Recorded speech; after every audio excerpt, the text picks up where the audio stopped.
Hey y'all, hey, welcome or welcome back to the channel. My name is Nisi and this is Godfidence Hub, where we're living life through God's lens. I'm sorry to come to y'all looking like this. I was just working out, and while I was working out, I was talking to God. I said, God, listen up.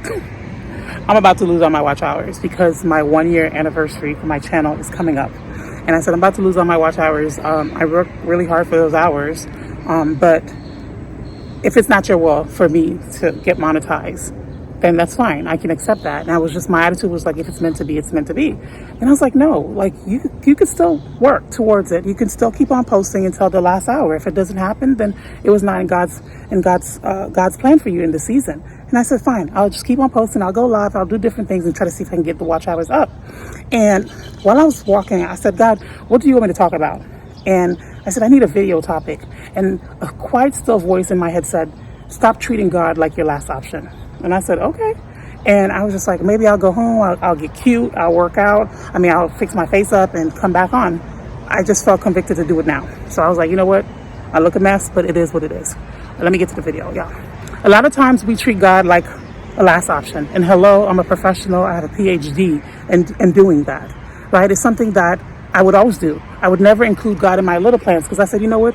He doesn't care about that. God don't really care about me finding a parking. God don't care about me switching up my routine. Like, I never thought God cared about the little things. And I would come to him with the big things and beg him, like, God, can you please make this happen? So imagine this if you're a parent, right? You have kids. I don't have any kids, you know that. But imagine if you have kids and your kids never come to you. They never check in with you and say, Mom, how are you? Mom, thank you so much for everything that you've done for us. And whenever they want something, they come to you. And they're begging you like, Mom, please, please, please. You feel a type of way. You're like, wait, you never come to me for anything. You never engage in conversation with me. You never even talk to me. Like saying like, hey, Mom, I'm checking in. I just want to thank you for everything. You would feel a type of way. So I think we treat God the same way sometimes, myself included. We would ignore him, but when we want something, we would come and beg. And God don't operate like that, okay? And when the topic, stop treating God like your last option, came to me, I was like, that is so true. That is so true. We sometimes forget that God wants to be included in our daily lives. He wants to be included in the little things that we do. He wants to be part of your day. He wants to be part of your story. He wants to be part of your plans. And a lot of times we make plans, we don't include God. Hello, myself included. We make these extensive plans and we never stop and say, God, is this your will for me? Is this something that you want from me? Are you okay with the plans I have? Hello? Is anyone home? And it's something that we all struggle with. I know I struggle with it.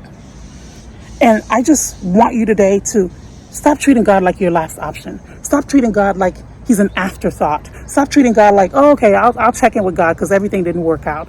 My life is falling apart. Let me come to God now. No. God wants to be your first option. He wants you to be your first resource. God wants to blow your mind. And that's something that me and God have been going back and forth because I'm just like, are you sure you're going to blow my mind? Are you sure you can do it? And he's like, I will provide for you. If you trust me, if you release your control over your life, let me drive the car. You can be a passenger princess. That's what you want. Listen, I hate driving. Hello? God's telling me that you could be a passenger princess. You can just release your hold on things. You want to live a soft life? I can give you that soft life. But we treat God like last option. We treat God like he don't know what he's doing. Can we keep it real? We treat God like he's not the creator. He's not the manufacturer. Listen, I have a toxic habit, okay? When I don't build stuff, okay? That's why I'm always like, I need a man that can build me a house, blah, blah, blah, right? I don't build stuff. I remember one time I had to build a bookshelf, right? And I had no help. And I decided that I didn't want to follow the little book thing that came along with it because I thought I knew better. Listen to this. The manufacturer provided me a little instruction. I decided to neglect that because I felt like I knew what I was doing. I didn't need the help. And guess what? That bookcase, it was standing on one leg. Same thing with God. He's the manufacturer. He created us. He's given us the guidebook on how to win in life. But we're like, nah, I got it. I can figure this out on my own. Stop treating God like the last option. Start treating God like the only option. Start treating God like the only resource. And y'all listen here. I got some crazy plans. Okay, lately I just like, you know what? If you want to blow my mind, I'm going to give you an opportunity to blow my mind. If you want me to depend on you, I'm going to depend on you.